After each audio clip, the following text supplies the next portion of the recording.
আসসালামু আলাইকুম। THE এটার উচ্চারণটা আসলে কি হবে?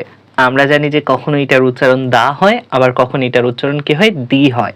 আমরা আজকে সেটাই জানবো, কখন আমরা দা উচ্চারণ করব, কখন দি উচ্চারণ করব। আমরা জানি ইংলিশের লেটার্স ভাওয়েল হচ্ছে 5টি, সেগুলো কি কি?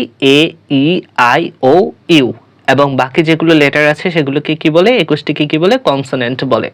এখন কথা হচ্ছে কোনো ওয়ার্ডের সামনে বা শুরুতে যদি এই ভাওয়েল 5টি থাকে, এই যেমন ই, এ, ইউ, ইউ, ই, এগুলো কি vowel? A, E, I, O, you.